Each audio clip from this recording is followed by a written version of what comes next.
Welcome back to Business of Being Black with Tammi Mack. I'm Tammi Mack, and my guest today, or I should say the business of being Black today, is pro-life versus pro-choice. So let's get down to it. Please welcome pro-life advocate Marie Strotter, live action news correspondent Christina Bennett, OBGYN Dr. Juanita Mestry Dudley, and the host of the Mentally Divine podcast, Brian Pira Packrin.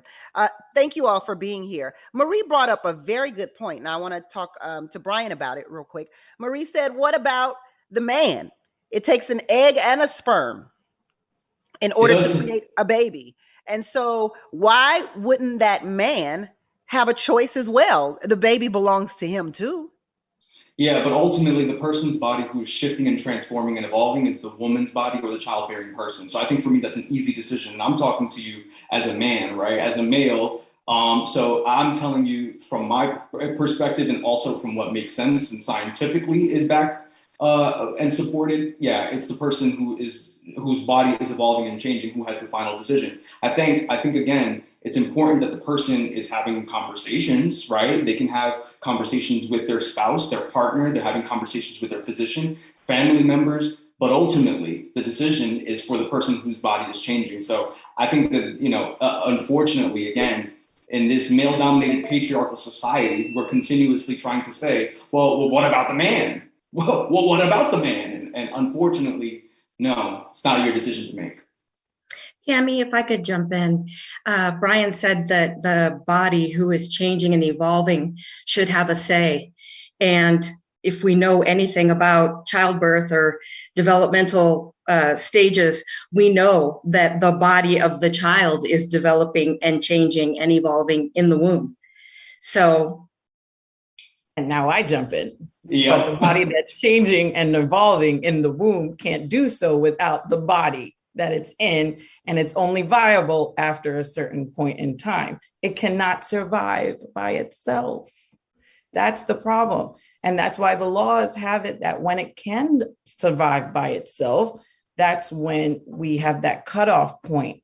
It's not indefinite. Abortion is not indefinite. It's to a point until the child is viable.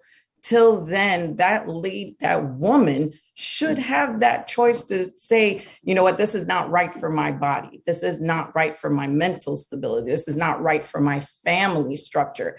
And if you want to bring the man into it, how many times am I watching a poor woman who's giving birth by herself, who had a partner who said, we're in this together, and she is then by herself with her mom or her dad in the room. And it's very stressful. Sometimes I'm the only person with the nurse that's holding her hand while she's delivering. So it's all well and good that the guy should be in the conversation, but at the end, he can get up and leave at any point in time and she cannot. So it's up to ultimately her decision. Christina, Tennessee lawmakers introduced legislation that would allow a father to deny an abortion without the pregnant woman's consent. What are your thoughts on this proposed bill?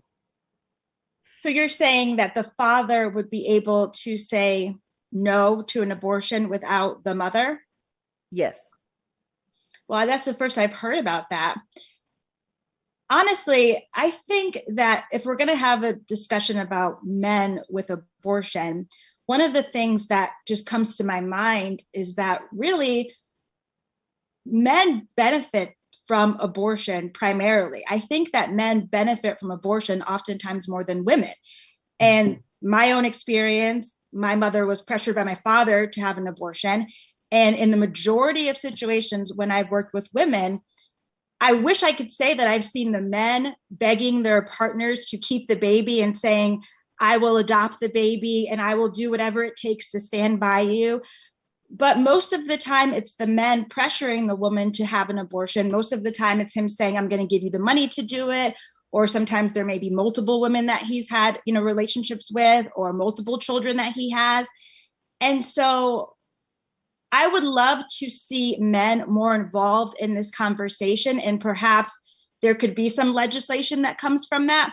But I don't think it will happen until men start to acknowledge how much they benefit from abortion, how much they benefit from pressuring women or coercing women to abort. And I don't only mean men in a individual relationship. I also mean even just men in society and corporations, where a woman's boss can say to her, you know, I would prefer that you have an abortion than for me as my company to pay for, you know, you to take time off after you've had a baby.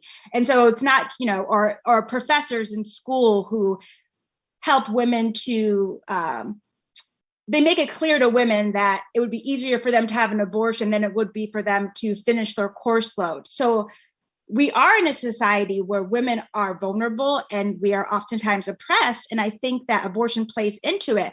So before we even start looking at legislation for men, for them to have perhaps rights in this conversation, there has to be an acknowledgement of how much they benefit from abortion. I love that you said that, Christina. It's so often the truth. But here's my question to either one of you. There are men making the laws. Yes. More men than women making the laws.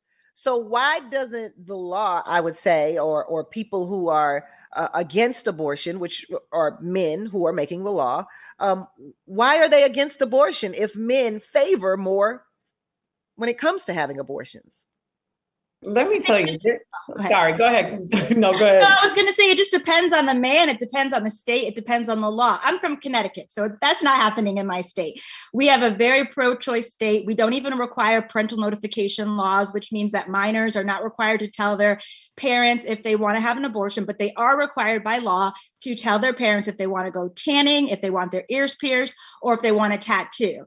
In addition to that, we don't have any sort of waiting periods, and we allow abortions past 24 weeks. And so in my state, I can't think of, I couldn't even give you a handful of men that are vocally pro-life as legislators and are vocally championing pro-life legislation. And those who have tried, it hasn't gotten that far. But if you look at a Southern state, there are a lot of, you know, pro-life men, anti-abortion men, whatever they call themselves, that maybe because of their faith, that's a portion of it, that maybe because of their moral beliefs that an unborn child is a human being. And of course, people can always assume negative opinions as well. Some people would say, oh, that's because they want to control women or whatever the case may be, or they're racist. You know, we can all come to our own assumptions. But when I've traveled to the South and I've met with pro-life legislators in those states, I usually find that it's a combination of faith, moral beliefs, and just what they believe is right or wrong. Well, Dr. Christina, go ahead. Go ahead, Dr. Dudley. Sorry. Let's read that. So, what I was going to say is it's funny because most of these politicians who are pro-life, they're pro-life until it happens to their family. And then all of a sudden their daughter sneaks off and gets an abortion, or their mistress on the side sneaks off and gets an abortion. And we see that all the time in the news. So it's more about control. It's a lot about control. It's like how now you said in Minnesota, they want to have the man dictate whether or not she can get an abortion. It used to be like that with tubal ligations. Like you had to get your husband's permission to, you know, not have any more children. So it is strictly about control when it comes to them. So that's all I have to say on that subject. Go ahead, Brian.